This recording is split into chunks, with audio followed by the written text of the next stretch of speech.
charlar con nuestro amigo Eduardo de la Serna, que nos tiene preparado una columna que ha sido nominada como la aceptación sumisa del poder omnímodo. Hola Eduardo, muy buenas noches, ¿cómo estás?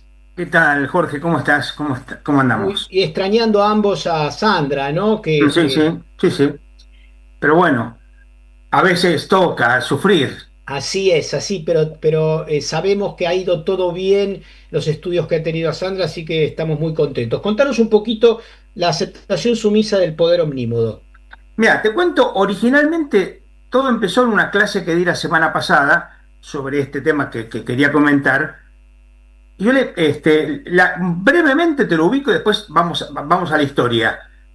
En un momento concreto, cuando los griegos dominan sobre Palestina, los griegos de la zona seleucida, ¿no?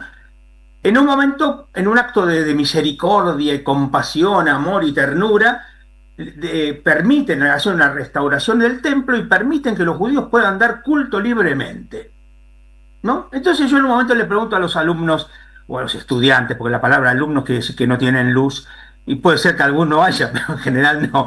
No. Bueno, a los estudiantes les pregunto, ¿qué les parece eso? Está bueno, ¿no? Que permitan que tengamos culto libremente. Y entonces, en general, todos dijeron, claro, está muy bueno. Digo, no, está muy mal. Está muy mal. Y acá viene entonces el tema. Brevemente, cuando muere cuando muere Alejandro Magno, los sucesores de Alejandro, los generales, Seleuco por un lado, los Ptolomeos por el otro lado, se quedan con territorios y Palestina, todo lo que es Siria, Israel, etcétera, depende de los Ptolomeos que tienen su sede en Alejandría, Egipto. Pero después va a haber 6 guerras entre los Ptolomeos y los Seleucidas y al final, desde la cuarta guerra Perdón Seleucida. que te interrumpa, ¿los Seleucidas son judíos? No, no, no, son No. todos griegos de Alejandro Magno, todos Ah, correcto. sucesores de Alejandro Magno. Está bien, está bien. Entonces, los Seleucidas, sucesores de Alejandro Magno, vencen a los Ptolomeos, de donde viene una Ptolomea conocida por todos es Cleopatra. Claro, claro. Bueno, los Ptolomeos vencen a los Ptolomeos y Palestina y toda esa zona pasa a depender ahora de los Seleucidas. Estamos hablando desde el año 200 y pico antes de Cristo, para que se ubiquen rápidamente. Bueno, la cuestión es que, por supuesto, va a haber diferentes gobernadores, diferentes reyes, ¿no? Y va a venir Seleuco. El general Seleuco, así se llama este buen muchacho, eh, va a tener había hecho una reforma en algunas partes, pero no había afectado a Palestina, etcétera, o Israel, etcétera, y entonces este, ¿cómo se llama este buen señor para que no me sale el nombre? Porque no es fácil de acordarse el nombre.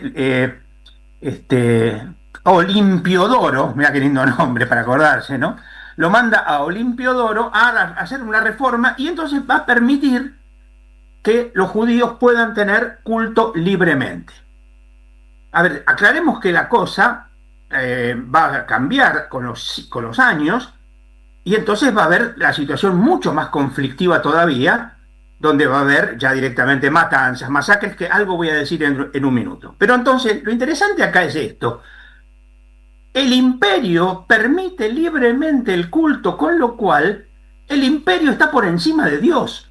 Ese es el tema. Es decir, yo que soy el imperio, te permito magnificentemente, en un acto de misericordia maravillosa de mi parte, que vos hagas lo que a vos te parece que tenés que hacer, con lo cual yo me pongo por encima de tus propias convicciones. Entonces Israel, que es pueblo de Dios, que cree que tiene que darle culto a Dios porque Dios se lo ha pedido, no, lo puede hacer porque el imperio se lo permite. Entonces, evidentemente, el imperio se había puesto o se puso por encima de Dios. Y acá empieza lo que se ha llamado, ya sobre todo desde Gramsci, la hegemonía. La hegemonía pasa a ser que la cosa pasa a ser vista como normal, como natural, como así es. Así es la cosa. Todo esto es así. Es así que nosotros vivimos de esta manera, es así que nosotros podemos hacer esto, podemos hacer aquello otro, porque se nos está permitido o lo que fuere. Por supuesto que hubo, a lo largo de todos los tiempos, por supuesto, quienes tenían una actitud, o crítica o de resistencia frente a esta hegemonía. Y entonces decían, no, señor, nosotros vamos a dar culto a Dios porque nosotros creemos que debemos que darle culto a Dios, lo permitan o no lo permitan. ¿No? Si lo permiten, tenemos un problema menos, pero eso no quiere decir más nada que eso. Esto, por supuesto, va a ser más grave todavía con los sucesores de Seleuco, porque va a haber, va a haber situaciones muy conflictivas. Por ejemplo, concretamente, algunos estudiosos, estudiosas yanquis, para que no me digan estos teólogos de la liberación marxista, que se todas esas cosas, unas teólogas yanquis, por ejemplo, va a hablar concretamente de terrorismo de Estado y desaparición forzada de personas directamente, así nomás lo plantea, ¿no? Por ejemplo, suponete, ¿qué es lo que van a hacer? Por ejemplo, para mostrar poder, van a hacer un desfile. A ver, un desfile es una manifestación de poder, que controlado, yo hago esto y yo te muestro que puedo ejercer violencia, pero no la ejerzo porque soy una persona amplia, buena y maravillosa. Pero el tipo hizo un desfile un sábado en Jerusalén y en un momento dio la orden y empezaron a masacrar a todos los que estaban participando del espectáculo. Quiero decir, entonces, en ese contexto, obviamente, la primera resistencia contra esta posición frente al templo va a ser obviamente una resistencia mucho mayor, de todo tipo. Va a haber algunos que la mayoría por supuesto, que van a ceder, y entonces van a usar el sombrerito típico, el petazo, el sombrerito típico de los griegos, el que usa Pan, el dios Pan, ¿no? Van a participar de los juegos gimnásticos, a hacer una cirugía estética para disimular la circuncisión, porque en los juegos gimnásticos hay que jugar desnudos y la circuncisión se nota, ¿no? Y entonces eso no se tiene que notar, entonces para no notarlo simulan la circuncisión, ¿no? Comen cerdo, se adaptan totalmente al sistema. Otros van a tener una actitud resistente, pero por ejemplo no pacífica, pacífica, no violenta, van a aceptar la violencia, inclusive hasta el martirio, y después va a haber los que se van a fugar, los que se van a ir a vivir al desierto, y también va a haber la guerra de guerrillas de los macabeos, que va a ser una lucha armada contra el imperio. Pero quiero decir, el imperio se pone por encima de Dios. El imperio está por encima de Dios. Y entonces el imperio es el que a lo sumo te va a permitir o no permitir, te va a acotar o no acotar las cosas, porque el imperio está por encima de Dios y por lo tanto, obviamente, a vos, que sos una persona creyente, te va o a permitir o a prohibir de acuerdo a lo que al imperio le convenga. Y el imperio se va a llamar Antíoco, que fue el sucesor de Seleuco, o se va a llamar Trump. Claro. Y Te los hago una títeres, pregunta, Eduardo, te sí. interrumpo ahí, te hago una pregunta. Y le aclaro a la gente que nos está escuchando que Eduardo es biblista. No sé si corresponde el título, pero digo, es como alguien que viene estudiando desde muy joven específicamente los textos bíblicos, ¿no? Ujú. Esto como, desde ahí, ¿de cuál de estos grupos vos considerás que proviene la tradición cristiana? Vos hablaste de los resistentes, de los que toman la lucha armada, de los que se van al desierto. Si tuvieses que ubicar el nacimiento del cristianismo, es decir, a Jesús, ¿en cuál de estos colectivos te parece que estaría más vinculado? Mira, Jesús como tal tenía una pequeña ventaja.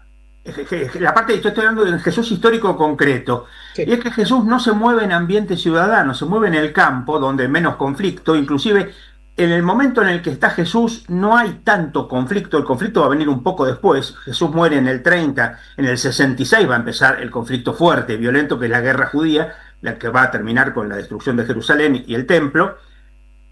Y además, donde Jesús se mueve, que es en Galilea, no hay soldados romanos, hay soldados de Herodes, que no es que sean mejores ni más buenos, pero quiero decir, no tiene el águila imperial en la nuca. Jesús Cosa que fue detenido por soldados de Herodes. No, no, Jesús fue detenido por los soldados romanos, pero porque Jesús había ido a Jerusalén, había ido a una ciudad. Ese es el Teóricamente, problema, que no hay que ir a las grandes ciudades, porque en las exacta, grandes ciudades como Buenos Aires, el porteñismo, o como este, Miami, o como o Miami. Miami, etcétera, etcétera, se concentra lo peor de lo peor, lamentablemente tengo que Sí, decirlo, es verdad. exacto. Bueno, ahí Los unitarios, va. en la ciudad se junta lo más execrable de las supersticiones, dice Tácito cuando habla de por qué, por qué Nerón manda matar a los cristianos, pero en la ciudad, y está hablando de Roma, ¿no? Pero Sí. quiero decir, no, pero digo, pero Jesús se mueve en ambientes campesinos, como se ve, por ejemplo, en las parábolas de Jesús son todas campesinas.